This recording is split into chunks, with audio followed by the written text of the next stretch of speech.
Pour cette réparation, vous aurez besoin de la pièce détachée d'origine, un i-flex, un tournevis cruciforme, une pince Bruxelles droite, un outil spudger, un i-plastique, ainsi qu'un décapeur thermique ou un sèche-cheveux. Tous ces éléments disponibles sur notre site internet.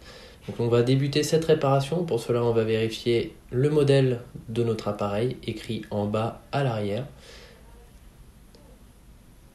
Nous allons retirer la carte SIM et vérifier que notre appareil est bien éteint. On va maintenant poser notre écran à plat et on va chauffer tout autour. Donc sur la périphérie à l'arrière de notre appareil, on chauffe à une température grand maximum de 83 degrés. Donc avec un décapeur thermique ou un sèche-cheveux. On ne stagne pas sur un même endroit, on vient vraiment chauffer sur la surface totale de notre vitre pour éviter d'endommager l'appareil photo ou la carte mère qui se trouve à l'arrière. Voilà, donc on chauffe bien, on insiste bien sur la température, 83 degrés. On chauffe à peu près pendant 15 à 20 secondes.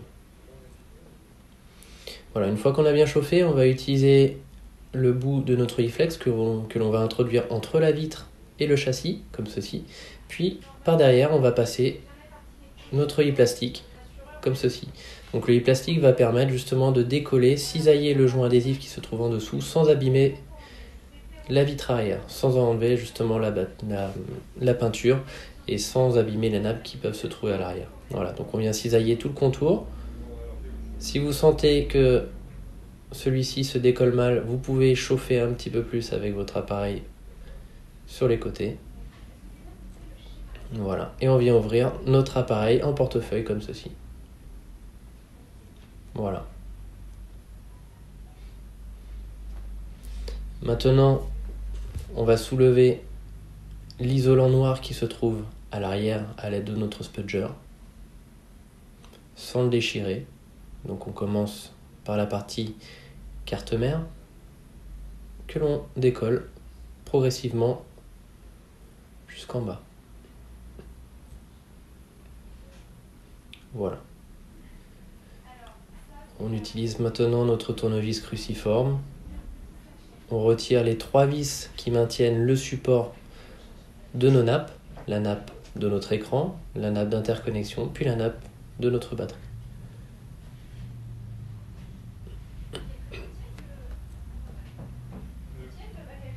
Voilà, on va maintenant retirer les vis ainsi que cette petite plaque, toujours avec notre spudger, jamais d'objet métallique.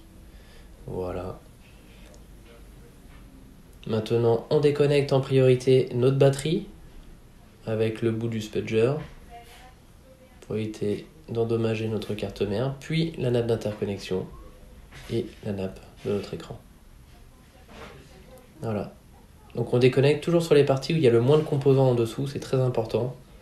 On n'appuie surtout pas, on est là tout simplement pour faire levier avec notre spudger.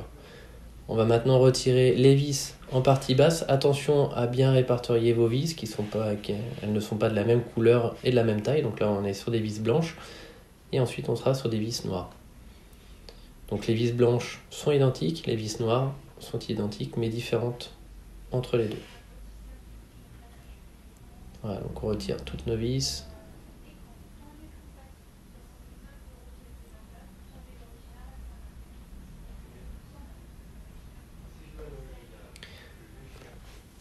Comme ceci.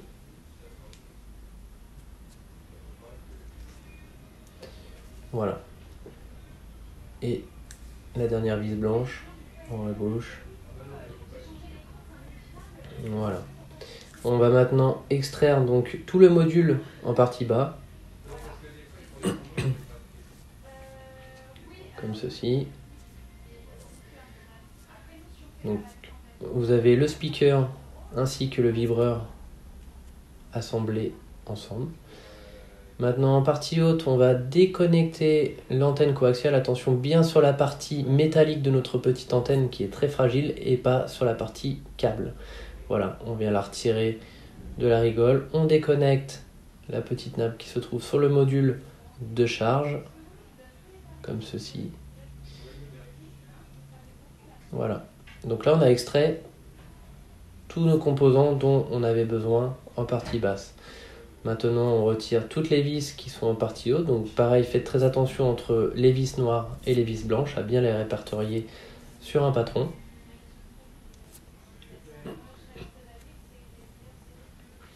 Voilà, avec l'aide de notre spudger, on va maintenant soulever la carte mère, tout simplement. Normalement, vous allez voir, ça se retire vraiment très facilement.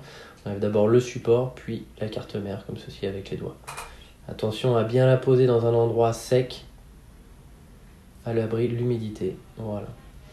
On va maintenant déballer donc notre nouvel écran que vous avez en vente sur notre site internet www.atelierhightech.com. Donc il s'agit d'un bloc 100% d'origine de chez Huawei.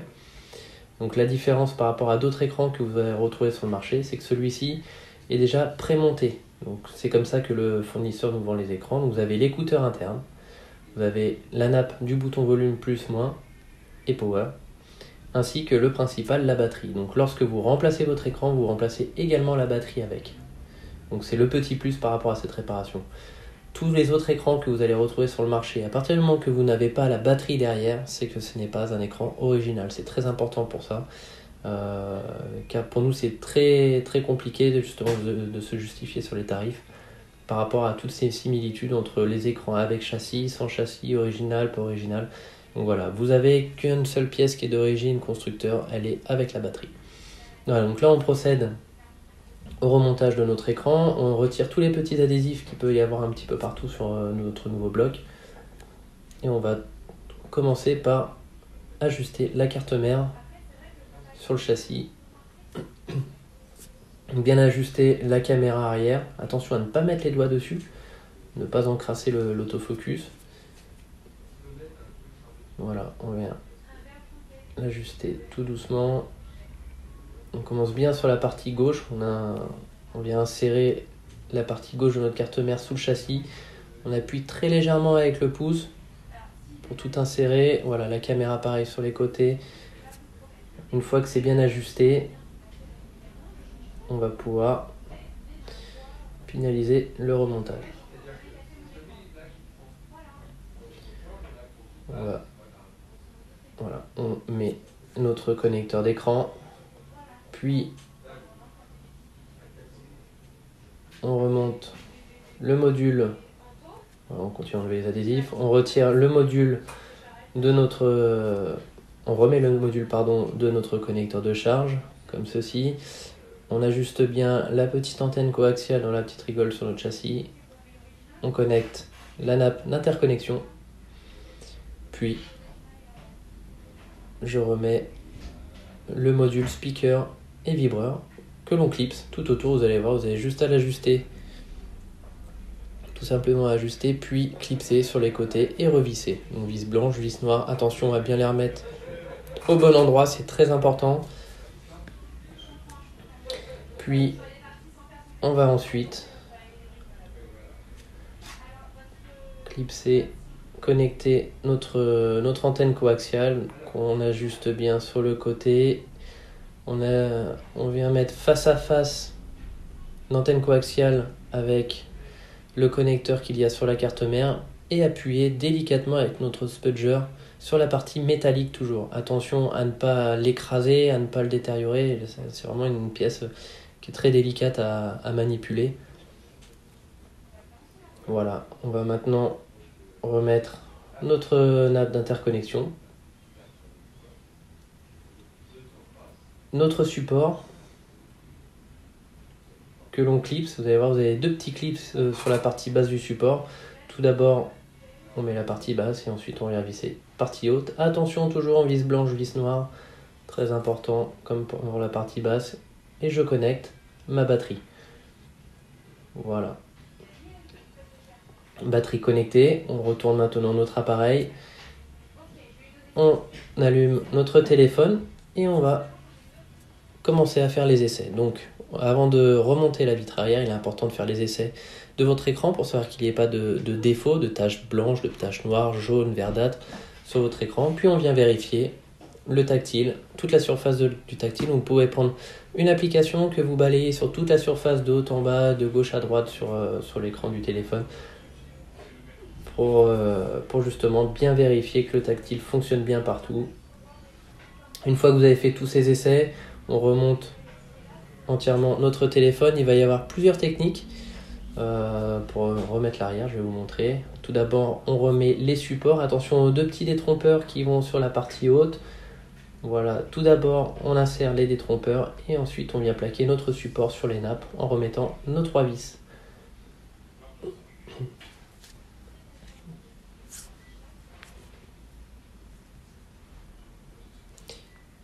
Donc comme je vous disais, pour remonter la vitre arrière, vous allez avoir 3 méthodes.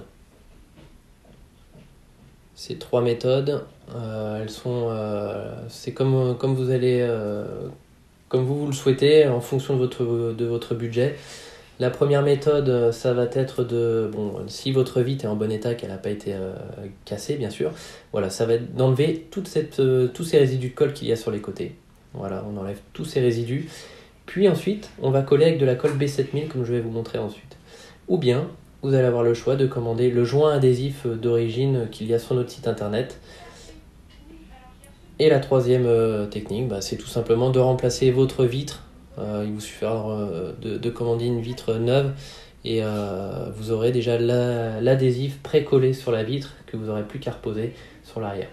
Ça, c'est une option qui est bien lorsque votre vitre arrière est fissurée ou cassée.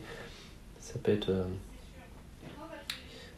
bien de tout remettre à neuf. Voilà, donc là on remet de la colle B7000. C'est une colle en gel qui est faite exprès pour la réparation des écrans de téléphone. Donc on vient remplacer l'ancien adhésif par cette fameuse colle. On met tout autour de notre vitre arrière. Donc c'est important d'en mettre vraiment partout. Donc à savoir que votre appareil ne sera plus étanche après avoir remplacé votre écran, après démontage. Parce que forcément quand on ne remet pas les films adhésifs, on ne peut pas se permettre de dire que votre appareil est étanche. Voilà, donc on en met partout. L'avantage c'est que c'est une colle qui se nettoie très bien lorsqu'elle est sèche. Vous avez juste à gratter avec un chiffon sec sur les côtés. Ça part très très bien. Voilà, donc là on en a mis tout autour de notre vitre. Que l'on vient plaquer maintenant sur notre appareil, sur le châssis. Attention à ce qu'il n'y ait pas de colle devant votre appareil photo arrière, ça peut arriver. Donc on vérifie qu'il n'y ait pas de colle. Puis ensuite, on va prendre des élastiques. Voilà, on fait le tour. Ça va nous permettre de plaquer la vitre arrière sur le châssis en attendant que notre colle se fasse. Voilà. Vous pouvez également prendre des serre-joints, mais il ne faut pas serrer trop fort, c'est important. Ou juste des dictionnaires, vous posez 2-3 dictionnaires sur le dessus pendant une petite heure et votre réparation sera parfaite. Voilà, remplacement d'écran réussi. Si vous avez des questions, n'hésitez pas à nous contacter via notre site internet www.atelierhightech.com, que ce soit pour des questions d'ordre technique ou si vous souhaitez tout simplement nous envoyer votre appareil en réparation dans nos ateliers. Voilà, à très bientôt dans un nouveau tutoriel de l'atelier high-tech.